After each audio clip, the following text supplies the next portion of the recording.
think it's time we talk about Outlander.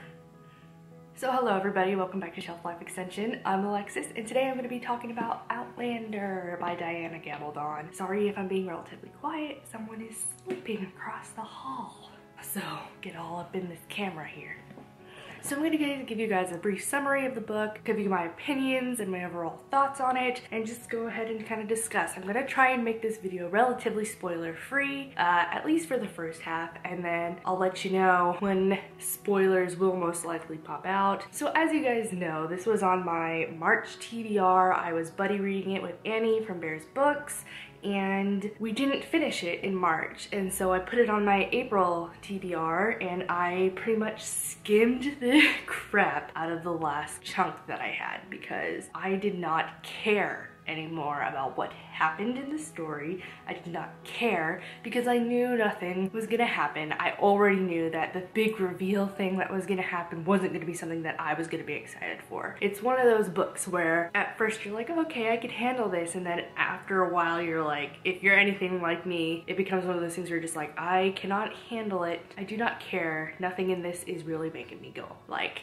whoa. So just a better summary than what I've told you in past videos. It's about this woman named Claire Randall who is going to Scotland with her husband Frank for a second honeymoon. They were separated during the Second World War, so now they're taking the time to kind of reconnect. While they're there, they're told about these standing stones called Cregnadoon, which is kind of like Stonehenge, except smaller. And they're like, oh, you should go visit that. And she's like, okay, cool. So she tells Frank, her husband, and he's like, oh, I heard that the local witches gather there in the mornings and do their witchy thing. And he's like, I want to go see it. So they go and witness that. Claire is interested in botany, so she sees a plant there that she doesn't recognize. So she goes back when she's alone, when everybody's gone, to get a sample of this plant so she could further identify it. And while she's there, she starts hearing these sounds, and it's like almost as though the stones are moaning, which is how it is described in the book. And she's like, what the hell? She touches the stone, and that's what transports her back into 1700s Scotland. While she's there, she's like, okay, this cannot be real. And she tries to talk herself out of it. She meets the British, and the British think she's a French spy. Then she gets kidnapped by the Scottish Highlanders thinking she's an English spy. So this whole book is pretty much about her trying to survive in 1700s Scotland. Okay, just gonna have that sit there so I can just talk at you. So first and foremost, this is a very character-driven novel. It focuses a lot on the characters themselves and the interactions and relationships that they have, and not so much the actual plot, even just like the tiny details. There are a lot of plot holes, things left unsaid, things that don't get resolved, and ultimately just focuses around the romance between Claire and Jamie Fraser. I mean, I like character-driven stories as much as the next person. I really don't mind. But the thing about this novel that you have to understand, it is very romance-driven. It focuses pretty much solely on the romance between Jamie and Claire, that there isn't really any room at all for anything else. Now, I will say all the characters are very interesting characters. They all have really interesting backgrounds and really intricate backstories. They're all interwoven. They are all interesting and layered characters, which makes the story that much more interesting to read. I think Claire as a character is the perfect candidate to go back into this 1700s setting. She was a war nurse in the Second World War, and she is also interested in botany. But when I say she's interested in botany, I mean she's interested in the homeopathic qualities of botany, so how to use plants and herb life for medicinal purposes. So considering she's going back to 1700s Scotland, where there isn't any modern technology, that makes her the perfect candidate to become a healer and really assert herself and give herself a position within the community and give her a really good standing. I think Jamie is a very interesting character as well. I think he's the quintessential good guy,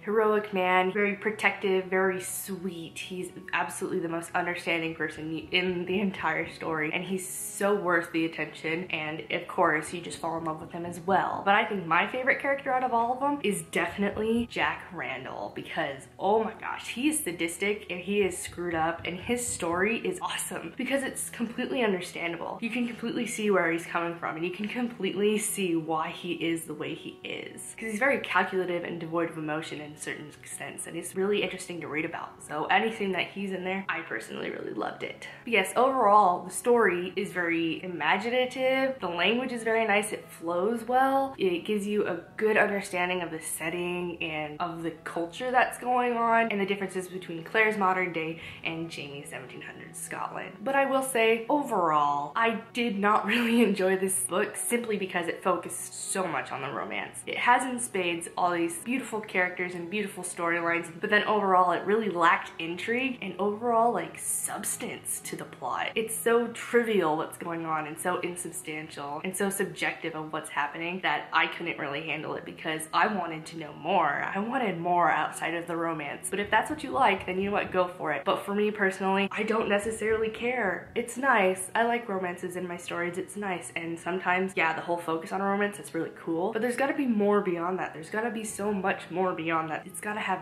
depth and grit to it. But this book didn't necessarily have that. It's just so focused on Claire and Jamie. Now I will say I have watched and I do own the first half of the first season of Outlander, and I do enjoy the show a lot. So overall, I'm not gonna continue with the books. I don't care. I will continue with the show though, because the show is entertaining and I'm really interested to see how they adapt the novel into the show, particularly with the second half that just started, because I want to see how they really resolve it and how they build it up, because I felt like this story really lacked that. And continuing with that point, I felt like there were so many moments within the second half of the book where the book could have just ended. It really just continued. There were so many moments where I was like, this would have been perfect for it to end. Oh, it's still going. It was like a compilation of moments between Jamie and Claire. And after so much, I was done. I was like, give me something awesome and end it, because it's pointless. It just keeps going. There's nothing left to be said because nothing's being done. Okay, so I will say now that this is the point where spoilers might come out. I'll let you guys know. So first and foremost, I really could not stand the fact that there were so many missed opportunities within this novel. There were so many plot lines and super interesting details that they could have developed, but she just didn't. I'm not sure if this is going to be necessarily spoilery, but I'm just going to let you know, you do not find anything about the stones. You don't find out anything about the witches. You don't find out anything about Jamie's ghost apparition thing that happens at the very beginning of the book. That's not even spoilery because you don't even find out anything about that. There's a character who shows up in the novel who has a very, very integral piece of information to Claire, and yet nothing happens with it. Nothing happens. Literally, you don't find out jack shit. And Claire as a character doesn't care to explore or understand or learn about her surroundings and what happened to her. Like, she doesn't care to really look into how she got there or why or how to get back. She just assumes that everything's gonna be all good. Like, and that's another thing. I absolutely hate Claire. I really do. I think Claire is the most annoying, most hypocritical, and just got worst example for a forward-thinking, aggressive woman that I hate her. I hate her. She has what I call the damsel in distress complex, which means she'll do something, get herself in trouble, and pretty much expect someone else to help her. She takes all the risk without accepting any of the consequences. So a lot of the times, she'll do something, she'll open her mouth, she'll do something, get herself in trouble, and then pretty much Jamie has to come save her. Sure, she may not be asking for Jamie to come save her, but he'll come save her nonetheless, because obviously what else is she gonna do? She cries and whines, whatever, puts herself in a position that she can't get out of. It's like she takes a shit on her own feminism. Because it's one thing to be a forward-thinking woman who is both stubborn and aggressive in their ideals and morals, and it's another thing to be just that and not take any of the consequences or take responsibility for the fact that you are saying those things and asserting yourself within the context of the situation. So it's nice that Claire is one of those people where she's like, I'm woman, hear me roar, but it's also not nice because she's doing it in 1700s Scotland. There is no time and no place for her to be doing that. And if it's a matter of survival and just trying to survive within this environment, you don't do that. She is not smart about what she does. She does not pick her battles. She does not care to just watch, study, learn, and understand what's happening all the time. So like there'll be moments when obviously back in 1700 Scotland, women can't do much. They take orders from their husbands. That's just how the culture is. And then she's there thinking like she could change that. Like she can challenge that notion, which, hey, to a certain extent, yes, but no. You're an English Outlander who they don't trust. 2, you're from the future. 3, you can't just do that. there will be consequences, and she doesn't accept that. So all the time she opens her mouth, risks herself, her safety, Jamie's safety, even the safety of the whole like Highlander crew that she's with. And then when they're like, hey, you can't do that, she's like, well, I did. What you gonna do about it? And then of course they're like, well, we kind of need to punish you. And she expects a simple sorry is gonna be completely fine, when it's like, no, we need to punish you. And she's like, no, you can't do that. Like, I would hope that any smart woman in that situation would just keep their mouth shut, keep their head down, and do as they're told, and take what they get. I was her, and I did something that I knew risked myself and the people who are trying to protect me, then I would accept that, yes, I was wrong, and I will accept the punishment that you deem necessary, because obviously I did wrong. She doesn't do that, and I cannot stand it.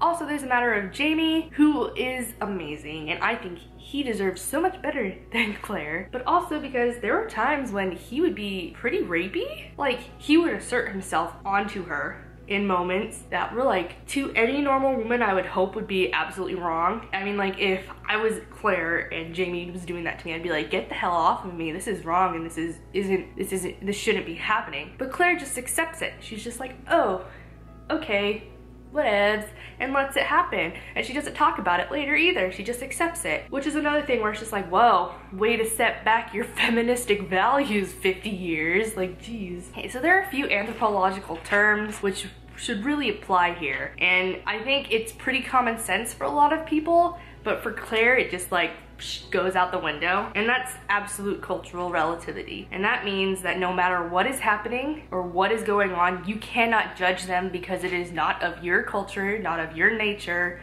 and you really don't have any right to judge it. You cannot assert your morals and your ethics upon a culture that is not yours and that you do not understand. Claire just says, screw that, and does so. And then there's a matter of assimilation or acculturation, which means when you go into an environment or a new culture, you try to adapt yourself to that culture. Claire, not so much. She doesn't even care to look into the culture and what's going on. She doesn't care to look into anything outside of herself. Like with the witches and the stones, she doesn't look into that at all. Like, my first thing would be like, I want to know what's going on with the stones. What are the people's beliefs about the stones? What are their beliefs in witchcraft? And if they have any stories about that, you know what I mean? Like, why wouldn't you look into that? But she doesn't look into it at all. So yeah, I really don't know what else to say besides that I did not enjoy this book. I gave it a 2 out of 5 because in the end, I felt like Claire is the worst role model, is super inconsiderate, ignorant, and selfish. I think that I wanted so much more when it came to the storyline and not just her romance, because so much could have been done to make it so much better, yet none of those things were done. All those opportunities were glazed over. I just can't handle it because I cannot relate. It makes me angry because Claire, as a modern woman character, I want to relate to her. I want us to have that same kind of thinking process and understanding, but she completely takes it on her own and does her own thing and doesn't take the responsibility that needs to be taken. I just wanted so much more out of this book, really. I mean, if romance is your thing, then definitely check this out. But I will say, if any of you are like me or have the same kind of opinions or just weren't that excited or thrilled or satisfied with this novel, please, I encourage you to go out and get The Winter Sea by Sassenach. Please. Now, I read that before this and I think it's way better, and it's very similar in context and story, but it's done so much better. So much better. So please check that out if you can. Otherwise, yeah, please rate, comment, and subscribe. Please leave your opinions and your thoughts down below so we can discuss this. If you have any questions or need me to clarify anything, I would be more than happy to do so. I've already stated this before. Sometimes it's there, it just doesn't work trying to get out of the mouth. Otherwise, thank you guys for watching, and I'll check you guys out later. Bye. Also, just throwing this in there, I have a live stream scheduled for next Saturday, April 18th at 6 o'clock Pacific time. So please come in and join. It'll be all fun. You know, we could hang out, ask me questions. If you have any questions that you'd like me to answer, you could also add those into this thing here. Otherwise, yeah. So come join, it'll be fun.